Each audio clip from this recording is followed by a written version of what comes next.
Hey guys, welcome to the MrMaple Show. We are on location today at MrMaple's. I'd say some of our best friends in the nursery industry. It's been such a fun time. I first came here in 2010, met you and the larger-than-life former owner, Keith Johansson. He's a riot. I kind of miss him a little bit being here, but I'm so glad you're carrying on this legacy here at Metro. It is such a fun and interesting place. Tell them a little bit about MrMaple, Scott. Gosh, so yeah, the brainchild of Keith Johansson, and had the idea in the early 90s to open a nursery in North Texas that originally his plan was to grow and sell azaleas and rhododendrons. Those were his passion, I'd say, before he got really interested in the maples, but he told me a story about remembering when it became real. He bought a group of maybe 1,000, 2,000 grafts from Oregon of Japanese maple varieties with the idea of testing those in Texas, and the rest is history. The way the place eventually turned into a retail nursery was, I believe, an article in the Fort Worth newspaper was published on MrMaples, and that let the cat out of the bag, and it's been a really cool destination nursery for many years, and an awesome place to call the office. If you're in the Dallas-Fort Worth area, or really anywhere in Texas, you got to get over here, visit MrMaple. Scott's got it going on. He took over for Keith a few years ago. He's got some amazing larger materials. Here, everything's bigger in Texas, guys.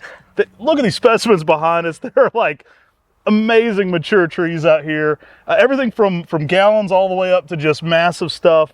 I think you're going to be blessed by stopping by and visiting. It's really interesting, and just couldn't be better people, too. We absolutely love that trip. We came down here. We still talk about that all the time, and yeah, it's such a cool place. What foresight Keith had to kind of start doing this? I don't think anybody was doing this. No. Really in Texas at that point. No, it was very, and everybody told him you can't do it. I remember, like, people were like, "There's no way." Yep. And he's like, "Well, I just won't listen to any of that. I'm going to do my thing." And then the breeding work they've done here with Acer truncatum. Speak a little bit about that, man. There are a lot of now in 2024. There are numerous old plants of truncatum planted all over the property here. Keith would grow a lot of seed in the early days, found some very unique cultivars that he named, and we've been reproducing since then, but a really cool spot to see some unusual trees, things that are well geared to this part of the country weather-wise, and will perform great for you in our heat. Oh man, if you're in Texas at all, get over here and check those out. Those truncatums will give you great fall color. They're amazing, durable plants. Shantung maples, they love Texas. It goes hand in hand there. They're great plants, and just a phenomenal place here. Maybe we were just talking about, maybe we need to get over to Italy. Keith's in Italy now. We got to take that trip into Tuscany and go talk to Keith. Maybe interview in person. Good excuse to get over to Italy. But guys, enjoy this view around a little bit of what's going on here at MrMaples. So guys, I'm Tim, walking around here at MrMaples. This is just one of my favorite places in Texas for maples and Japanese maples. Yeah, we had a blast coming down. First visited here with Keith and Scott, like we mentioned earlier, but it was just such a fun memory, so it was fun to get back down here to this area. Miss Keith, we'll have to get him on some podcasts coming up. Such a fun guy. It was a little sad to be here without Keith, but I love what Scott's done with the place. I love that he's kept this going and grown it, and Scott's just doing amazing things here. So it's a fun story to see the previous owner sell to such a great guy, and everything just moving so well. So many big specimens around this place. Tim and I had a blast just coming down, hanging out a little bit, being maple geeks, and with one of our best friends in the nursery industry too. Scott's a great guy. Couldn't say enough nice things about him. I love how he's got all these specimens, but he's got some larger material and smaller material all here in the Dallas-Fort Worth area. Whenever you're going around here, it's cool because he doesn't have just your basics. He carries, Japanese maples, and then they really get into those Shantung maples, the Acer truncatums that are just perfect for Texas. Yeah, so many great plants. Got this high oak canopy, which is nice. Gives them some shade in here. Again, this is in the Fort Worth area.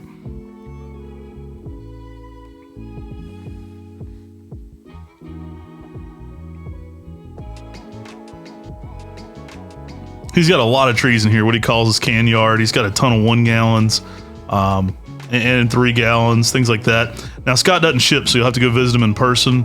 It's great place to go visit.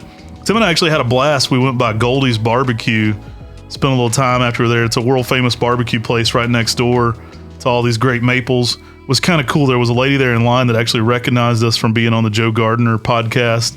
She was pretty excited to see us. It was like all the gardens we went to, nobody recognized us, but we got recognized for the MrMaple Show at a barbecue restaurant next to I know, us. she was like from New York or something like that, pulled out her photos. She's like, here's this Japanese maple I got from you. Here's this ginkgo I got from Right. you. And it was kind of fun taking a photo with her in line at Goldie's Barbecue. It feels like almost every trip we go on, we run across somebody that recognizes us or watches our YouTube videos or is a customer. It's pretty fun, exciting when someone comes up and says, hey, I know you from this, and it makes us feel cool. It was great. That was a fun experience. Now, Metro's famous for all these different truncatum introductions. Keith selected a ton. There's old Bjorn. Bjorn was awesome, dude. We had a good time hanging out with Bjorn. He went to Goldie's with us and over to the Dallas Arboretum. Now, Metro is famous for all these great truncatum introductions. You'll have to go there in person to pick up any that they offer. We actually do ship those, and we're actually in production on all of the major ones. So we will be offering Super Dragon, Fire Dragon, and Baby Dragon mail order. We're on the patent work for those. So if you're not able to ever get down there, it is something you can pick up from MrMaple in the future. We're up in production numbers on those. But if you're in the Dallas-Fort Worth area, I heavily recommend swinging by Metro and grabbing one in person. Scott's got a great selection here. As we go into this pond area, the original Fire Dragon is here on the right. There's a selection called Green Dragon just outside of the gate. Really peaceful area. I know the first time I walked into this area, Keith was in here when I first came to visit. And one of the first things he told me when I walked in here and shook hands with him is, I'm a certified genius. And I laughed, but I was like, this guy's so quirky and funny and weird. I'm going to be friends with him. And you can't help but love Keith.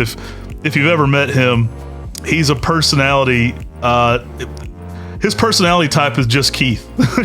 There's no other personalities like him. He's a great guy. Hey, I'll certify him as a genius. He took truncatums and put them in Texas. Oh, I agree. The guy's off in the best possible way of hilarious and funny. I absolutely love hanging out with him. This is that original Fire Dragon, y'all. So this is what makes this one special. Is it's a Shantung maple that goes bright red in the fall. Most of your Shantungs go to more of a yellow or an orange color. So this one's kind of special because it's bringing that bright fire engine red color. Even down here in Texas, consistent, great fall color, heat tolerant, durable. Can't say enough nice things about Fire Dragon. We've offered it several times here in bigger sizes. We will be turning out some 1 gallons of Super Fire and Baby for sure. But we do have the entire collection, I think, of most of the dragons. So we will be offering a lot of those truncatums. Yeah, Scott and Keith have been friends for years, so we often would send what we thought were cool plants that they would like on the Japanese maple front and try to get cool truncatums from them. Scott's always been into bonsai. He's a great bonsai expert, so I always try to get him some of the cutting edge bonsai stuff like Allen's Gold, Kintaro-san, things I know that he'll want to produce bonsai from. And man, it was so cool to see what he's done with some of those things. Truncatums though, and phenomenal maples, phenomenal for the South. Guys, you don't have to be in Texas to enjoy these. I mean, we're here in Western North Carolina, and some of the truncatums here are phenomenal. Great fall colors, great growers. They provide a lot of shade for us, for a lot of our customers here in Western North Carolina that can shade out the rest of their maple garden. So even in somewhere like Columbia, South Carolina, you get a big truncatum like Golden Dragon, let it fill out, and you've provided, an ornamental canopy for your other trees. There's a Tamahime, and then as you start going around the garden, they've got some cool azaleas from Satsuki Azaleas and some different cool plants there. It's kind of fun because, I never realized that they were so much into azaleas until this trip because we weren't into azaleas the first trip we went. Keith actually started out with rhododendrons and azaleas. Now, guys, we just walked by the OG, the original Super Dragon there. That one is so next level. I love that there's a yellow truncatum out there. That makes it super special. Really some great plants around this little arboretum area. Just absolutely phenomenal to see what they can do here in the Dallas-Fort Worth area. Older specimens, big specimens. Scott's got a lot of stuff that's massive available here in person. Check out that Acer Grisham. Yeah, people will tell you that won't grow there. But if you ask somebody, well, can I grow an Acer Grisham in Dallas? A lot of people are just going to tell you no. Well, there's a great specimen of it right there, in this shade canopy, but it's looking awesome.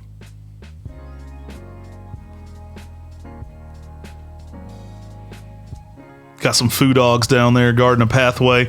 This place is just, kind of a little treasure hidden away here. I don't know that everybody knows it. I always love to shine a light on good people and good nurseries. Can't say enough nice things about Metro Maples. Scott's got it going on down there. I just like it because he proves to people they've got Japanese maples in the ground. They prove to people that it can be done. They show people how it can be done. Right. And then they're sitting there offering some of the coolest cultivars in the Dallas-Fort Worth area. Yeah, good stuff. Some big B&Bs. He's got a lot of stuff in containers. Just some showstopper things too. We took him a few cultivars when we were down there. He was excited to get. Got a few dragons, a few truncatums we were excited to get as well. So we always exchange some neat things whenever time we see Keith or Scott. We're always trading off some interesting plants. Was really excited about a few of the ones we came back with and adding those to our repertoire here as well. But yeah, it's just a fun exchange of ideas and plants, and it's always fun to have friends like that you can go and visit and fellowship with, kind of just geek out and talk plants. I could end up talking to Scott for 3-4 hours and not even put it on camera because there's so much to talk about plants, about development, about interesting things in the works. I think that's one of the things about Scott that I love the most, because we sit there and talk forever about Japanese maples, then we can start talking about Shantung maples. He can start teaching me tons and tons of stuff about bonsai and Shantungs, and I'm like, oh my goodness, this is just a wealth of knowledge. And then we just sit there and geek out and talk about, things like Satsuki azaleas. When I was there, I was like, oh man, check out this Satsuki azalea. He's like, yeah, this is a newer selection. I was like, that is awesome. I mean, you get someone who's a plant geek like us, and it's just fun to just go around, talk, and, see people doing things the right way. Pretty cool here. He's got a pot and pot situation here. So he's got some containers in the ground and people can walk through and shop these. I know the Texas Maple Group meets up a lot, comes and visits Scott, which is pretty cool too. I'm glad they support him. Again, couldn't be a better dude. Some big summer golds there we're walking through. This area has just got tons of different containers and lots of interesting things, y'all. There's just a plethora of different cultivars. Scott's always been one that likes, the unique plants as well, so he kind of keeps it very interesting there. So if you're looking for dwarf lace leaves, compact trees, got a little bit of everything going on. There's my truck over there to the left with that camper cover. We drove our dad's truck all the way down with that camper cover in the first trip. Spac. It was years and years ago. And, loaded that thing down with truncatums and all types of cool plants from Metro Maples. If you ever get the chance to go visit them, though, it's well worth the visit because they've got some cool stuff. And they're doing it in a climate where people originally said they couldn't. And with the truncatums, you can get a truncatum put in the ground, let it grow up, be a big tree out there in the sun, and then give shade for your Japanese maples you can put underneath. And that's the thing I like about Keith is, he saw Shantungs. He said, let me grow some seedlings. And then he started selecting from those seedlings and just changed the world of what people think of when they think of Acer truncatum. Yeah, if you hadn't seen it already, there's a top 5 truncatums coming out with Scott Hubble and a top 5 maples for bonsai coming out as well. So watch for those top 5 videos. If you hadn't watched those yet or they hadn't aired yet, they'll be out soon. There's so many truncatums, though, that are really next level that can kind of just add to the garden. It's hard to beat that Super Dragon, though. That thing is dope. It is so cool. It's fun to see a yellow truncatum. I really like Baby Dragon as well. That's one that's just so next level.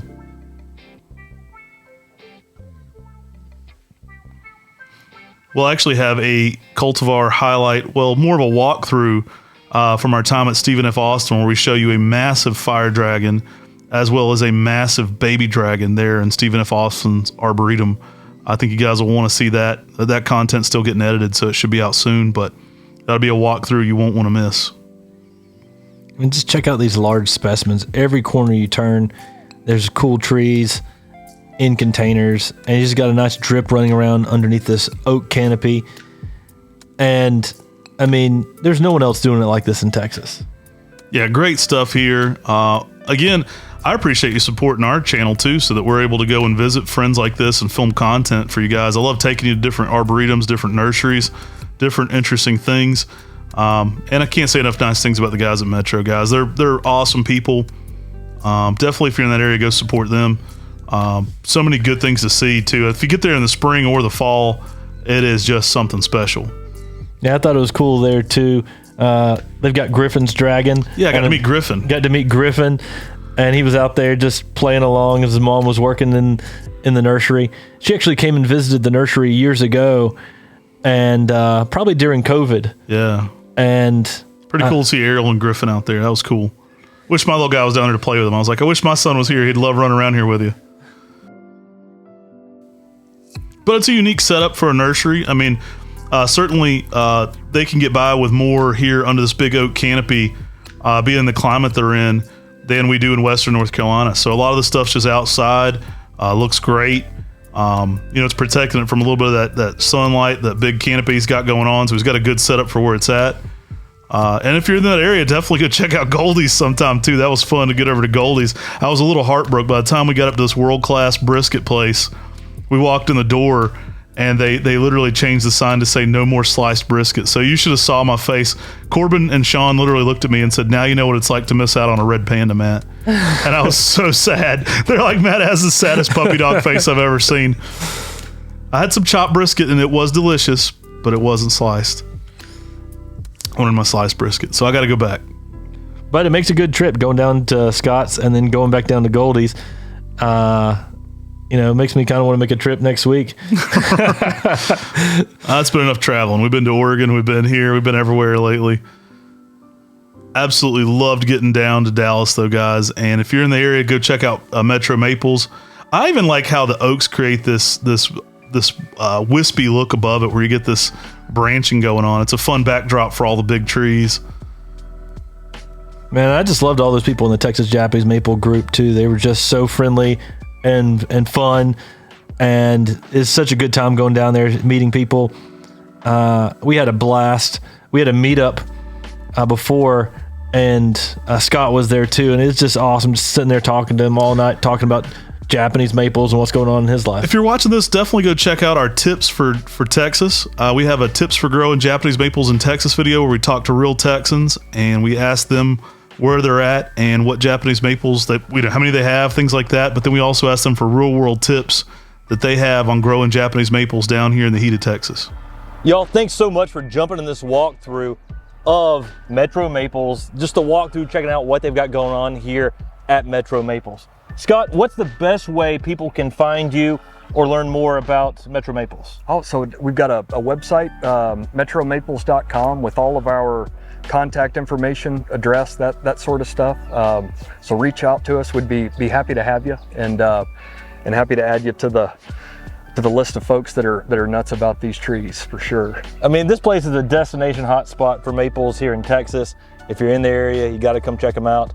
Check and see if they've got open hours, give them a call, schedule an appointment if it's during that time of the season.